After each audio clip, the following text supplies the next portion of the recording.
Falcons. I'm Brooke and this is Karen. Welcome to the 72nd installment of Falcon News Network. First up, yearbook review produced by Caitlin, followed by a skit by Cooper, Keon, and Zach.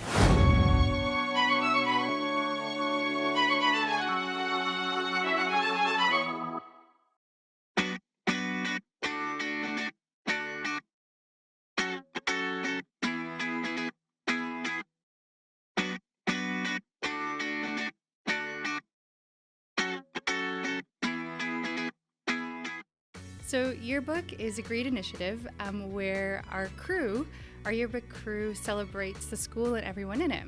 So what makes Yearbook great are the people that are involved with it. So we have an amazing crew of people that make this project come to life. What's really neat is that we have Canada's largest yearbook. So currently we have it at 340 pages. And also we have been producing the yearbook since 1984, and so we have one every single year. We have a talented group of people, so we have a grade 10, 11, 12 editor-in-chief. We also recruit for positions like photography or journalism or graphic designers, illustrator. This year's theme is Dr. Seuss, and so we needed a lot of people to draw many of the illustrations and the images. We also are looking for people who can market and do our social media accounts. And so really, there's really a place for everyone, and anyone can contribute, and you don't really have to have any background in it, so we'll train you. So what's currently happening in Yearbook right now is crunch time. So our due date is in the beginning of April, and so as you can see, many of the crews come before school, during flexes, during lunchtime, after school to complete the book. So it's currently just being put together. So all that hard work that all our photographers, our journalists, our illustrators, our graphic designers have put together, we are currently putting all those bits and pieces together to create the final pages. So it's an exciting time, but quite stressful because we do have to meet a deadline.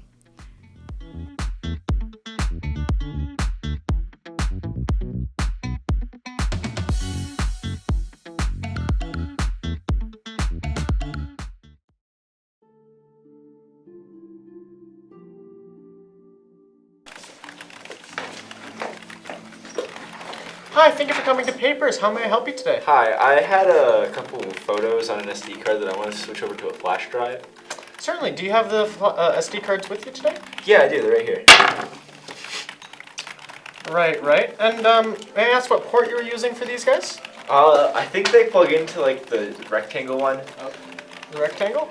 All right. So that sounds like Cuba. Maybe the square. I don't know. Maybe it sounds like Cuba.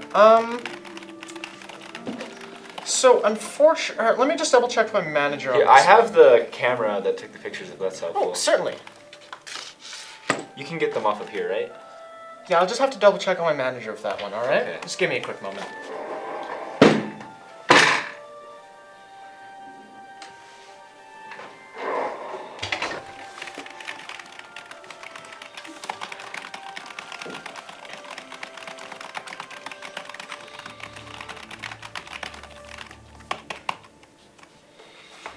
So unfortunately, I don't believe we'll be able to do the data transfer on these guys today. I have the camera too. A different store said it was like Grug age technology. Can you guys do that? Unfortunately, I believe this is Oonga Boonga, and we can't do data transfers on that guy. Oh, okay. Understandable. Like, are you sure you can't get this off of here? This is, I think, where the photos are stored. Unfortunately, we cannot. Are you lying to me? If you want, you can speak to my manager about it. No, I'll take my business elsewhere. All right.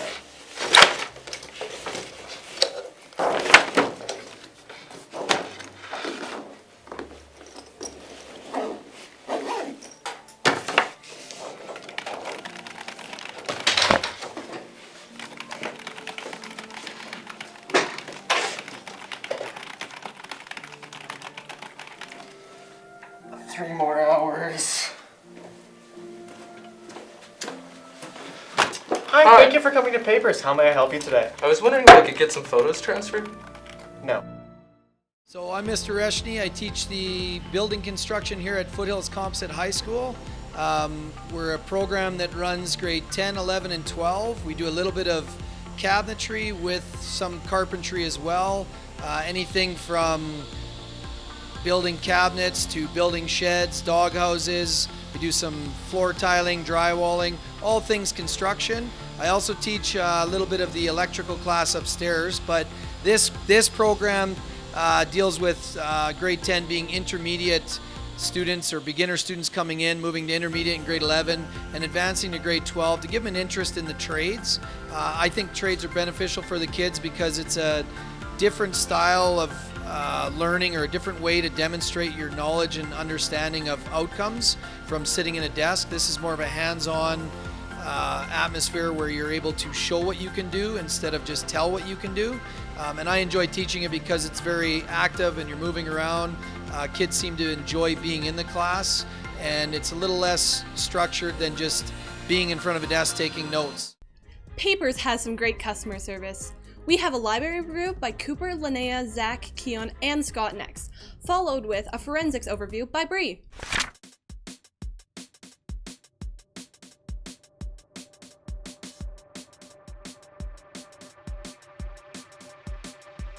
The newly located and greatly expanded Okotoks Public Library has plenty of assets for people to take advantage of. Patrons can rent anything from books to film equipment to outdoor sports equipment and musical instruments. As for in-house services, there are a plethora of youth and adult programs, including art clubs and community planting initiatives. 3D printing services are also available for a small fee, as long as you're not making bomb parts.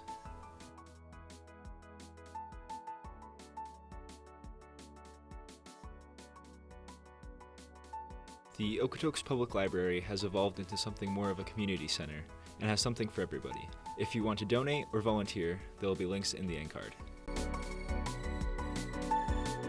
Forensics is the scientific study of evidence, circumstances, or individuals revolving around a crime scene. I want to be a mortician, so this would just help it out a bit because I want to go for the honors in this.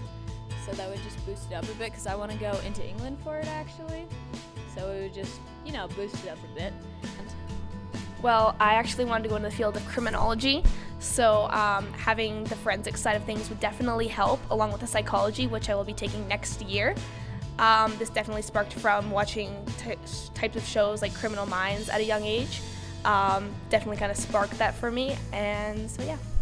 I think having some experience would be valuable, especially with some schools where they require interviews. Some schools might ask you, do you have any experience in forensics? Do you have any knowledge? Just because, especially with a course like this and with how widespread it is on TV, where people might have a lot of false ideas about what forensics actually is. They might think that it's this thing where you go to a crime scene and things are highlighted for you that you'll see right away and it'll just all make sense instantly. It kind of gives you that extra bit of knowledge so that when you are doing the interview or you are doing some sort of questionnaire on why you want to be in a program like that you do have some interesting ideas or some valuable insights which will help you get into the program. In terms of providing credits or anything for forensics university courses, it doesn't. One of the labs that we actually got to do is we took a poster board and laid it on the ground and then took a dropper and see how different heights affected different drop heights and sizes of the blood that we used. So I thought that was super cool, along with what Nero said with using, seeing how different, in a sense, weapons such as hammers, etc., would affect a balloon filled with blood and see how the splatter will. So I thought those were really cool. Yeah, we got blood all over the walls here. It was fun. Books. Now we have a Geoguessr game review by Brooke, Jordan, and Callum. Hello, I'm Pamela Blake, and today we're going to be talking to you about Geoguessr. Geoguessr is a free-to-play geography game. It is an ever-popular game created in 2013 by Anton Wendler. The game reached its peak popularity in 2020 amidst the COVID-19 crisis and is still increasing in recognition. It puts you anywhere in the world, excluding China and North Korea, and your objective is to guess where you are correctly. It can be anywhere in the world, and you can choose between many different maps. from dads of the world, cows, or even abandoned amusement parks. Today, we have with us a geography expert, George Geography. Howdy, Helen. How you doing? Thank you for asking, George. I'm doing great. Could you tell us a little bit about how to play GeoGuessr? It's quite simple, really. You basically click around and look for things that may signify where you are. This could be languages on signs, license plates, area codes, and most important, landscapes. Once you feel you've got a pretty good grasp on where you are, then you can click in the tiny map on the corner and guess wherever in the world you may think you may be, and it'll address the points accordingly. Very interesting. George, may I ask you, what happened to the office space we had arranged for you? That was too confining. You need space to live how I live. Me and the cameraman had a bit of a scuffle, but I win. As George always. punched me! Shut up! Well, George, I'm glad you have your sitting space. Now tell me, why do you think everyone should play GeoGuessr? Well, Helen, I think the benefits of GeoGuessr are you get to know your community and the world you live in a whole lot better. And it helps you get eager for adventuring, just like me. Thanks, Helen. Well, thank you so much, George, and we wish you well in all your ventures. That was very latitude and longitude. Now for English vs. French by Karen, me, Brooke, and Jordan. Followed by Guess the Movie by Caitlin and Bree. Hi, today I'm going to be getting English people to say French words that are spelled the same in both languages. I'm with Brooke, and she's going to be reading these words. Okay, champion, Champion, pigeon, pigeon, double, double, indulgence, indulgence. Next we have the hardest words to pronounce. Écureuil. écureuil, Écureuil. Bouilloire. Weewall? Weewall? Bouilloire. Boywall. boywan, boywan, Fourrure. Fuller. Fuller. Chirurgie. chirurgie, chirurgie, Serrurerie. Pardon? Serrurerie.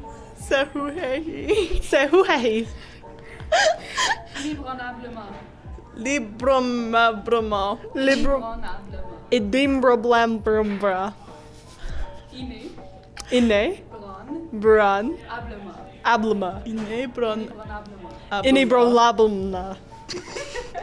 And that was French with Karen. I'm Caitlin, And I'm Brianna. and we're going to be guessing movies based off of, Bad descriptions. and a disclaimer, these are all from the internet. We didn't make these up. And Reddit. We gotta specify Reddit.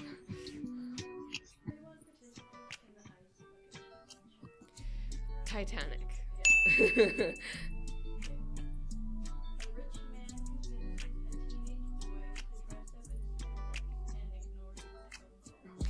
That is Spider-Man?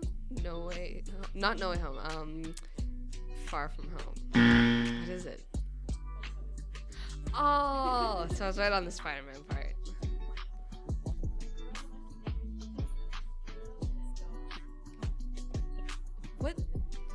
What movie is that? What movie is it? Oh, that's okay.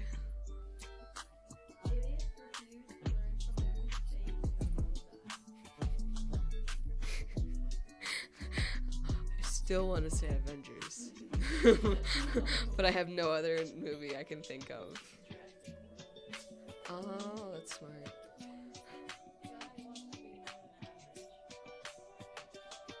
That's literally every movie. I'm just saying, there's so many I can think of. Wait, you did? Oh, Free Guy. Tells girl it was on the inside that counts, then changes her outside. Shrek? Cinderella. Oh. A toy cowboy tries to murder an astronaut for the love and attention of a child. Is that Toy Story? A young boy discovers that having hard wood in your hands is all sorts of magic. I have no idea. Harry Potter.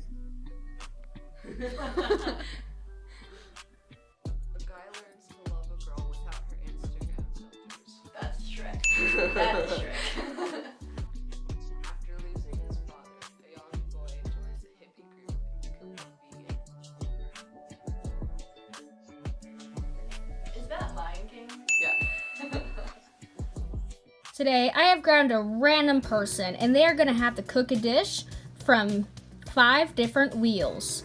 Each wheel is a different food category: veggies, grains, dairy, protein, and others. And then the wheel is a randomizer wheel. So whatever they spin and whatever they land on is what they have to cook a dish with. We're now going to look at what foods each wheel picked. Vanilla ice cream, red pepper, sourdough bread, sausages, soy sauce,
Advanced acting is an extracurricular after-school activity in the drama room. It's on multiple one-act plays, and we have one musical that is student-written, and I wrote it. But most it's just to give students the opportunity to both direct, stage manage, learn technical side of theater, and act as well.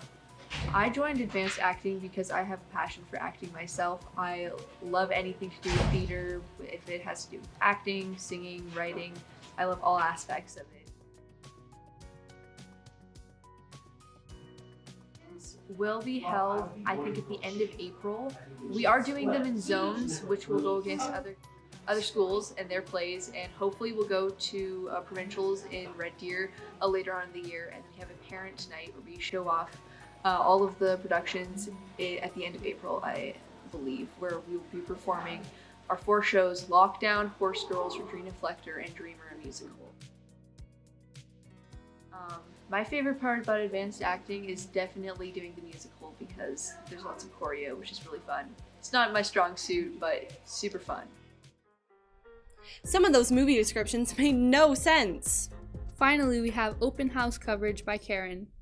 How do you know if you've taught a good lesson? I think I know when I've taught a good lesson when the students are giving a little bit more acknowledgement that they're enjoying themselves. For me, what I really like to have in a good lesson is the students interacting and moving around and talking with each other. So I know that it's a good lesson when I can see them communicating what they've learned with each other or with the medium that we're working with, and I can tell that everyone is trying. Does the learning process actually matter, or is it all about the achievement of outcome? I definitely think the learning process is one of the most important things about school.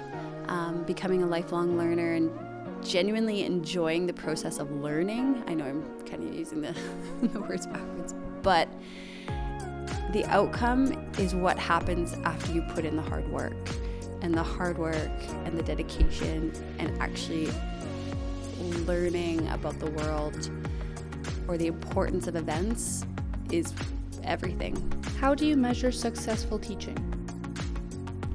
I think you measure successful teaching by looking for successful students. So learning is about a change through engaging with struggle, by learning new skills, by coming to new conclusions, gaining new perspectives. So when you see students struggle and develop the resiliency necessary to acquire new skills, new understanding, that's successful teaching.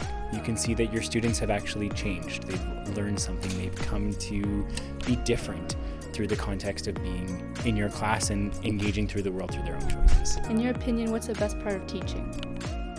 I would say generally I'm in it for the money, but other than that, I love seeing the kids every day. Teenagers, I think, keep me young. And science is awesome. What is the hardest part of teaching? All right, the hardest part of teaching, I think it's just managing your time and just keeping up with all the backgrounds of the kids and making sure that you have all your marking and planning done and balancing that with a home life. I've got a family with 2 kids and trying to balance my time with their time, and it's just a very endless job. It spends many, many hours of the day, but certainly I love teaching. That's why I'm doing it, but that's probably the most demanding part. It's just the amount of time that you have to spend. It's definitely not a 9-to-5 job. Can students learn a language without being taught grammar?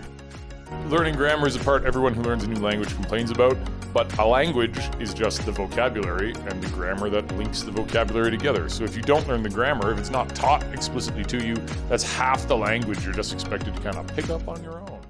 That concludes our 72nd episode. Thank you for watching and have a Falcon good day.